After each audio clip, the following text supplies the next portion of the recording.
Bismillahirrahmanirrahim. Rabbi shrah li sadri wa yassir li amri wahlul 'uqdatam min lisani yafqahul qawli. Allahumma shalli ala sayidina Muhammad wa ala ali sayidina Muhammad. Assalamualaikum warahmatullahi wabarakatuh. Pasal ke-10 dalam kitab Sirul Asrar karya Maulana Syekh Abdul Qadir Al-Jailani menjelaskan tentang hijab gelap dan hijab cahaya. Allah Subhanahu wa taala berfirman, "Dan siapa yang buta mata hatinya di dunia ini, niscaya di akhirat nanti ia akan lebih buta pula dan lebih tersesat dari jalan yang benar." Quran Surat Al-Isra. Buta yang dimaksud adalah buta hati sebagaimana firman Allah Subhanahu wa taala, "Maka sesungguhnya bukanlah mata itu yang buta, ialah hati yang ada di dalam dada." Quran Surat Al-Hajj. Sebab butanya kalbu adalah karena terhalang hijab-hijab kegelapan, hijab kelalaian, dan lupa karena jauhnya diri dari menepati janji pada Allah. Adapun sebab kelalaian adalah karena bodohnya seseorang terhadap hakikat ilahiyah. Kebodohan itu muncul karena sifat-sifat kegelapan seperti sombong, dendam, dengki, kikir, ujub, ghibah, tukang adu domba, bohong, dan sifat-sifat tercela lainnya yang menjadi raja di dalam diri. Dan juga menjadi sebab jatuhnya manusia ke derajat yang paling rendah adalah karena sifat-sifat tercela ini.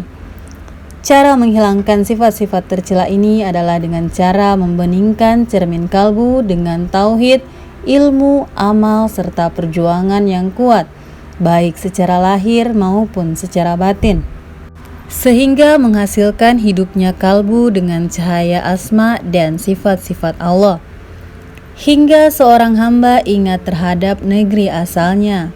Ia pun merindukannya dan akhirnya sampai wusul dengan pertolongan Allah yang Maha Pengasih. Setelah hijab-hijab kegelapan terangkat dari diri seseorang, kini tinggallah hijab-hijab cahaya. Maka seorang hamba menjadi tajam basirahnya sehingga ia mampu melihat dengan basirah ruh dan terpapar cahaya asma dan sifat. Sampai akhirnya hijab-hijab cahaya itu juga sirna secara bertahap, hingga puncaknya hamba tersinari cahaya zat ilahiyah. Dan ketahuilah sesungguhnya kalbu batiniah memiliki dua mata, yakni mata kecil dan mata besar. Mata kecil untuk menyaksikan tajalli sifat-sifat Allah dengan cahaya asma dan sifat hingga puncak alam derajat. Sedangkan mata besarnya menyaksikan tajalli cahaya zat di alam lahut atau alam kurba dengan cahaya tauhid ahadiyah. Adapun cara agar manusia dapat mencapai martabat-martabat ini adalah dengan kematian atau sebelum kematian, dengan cara fana dari sifat-sifat manusia yang dipenuhi dengan hawa dan nafsu.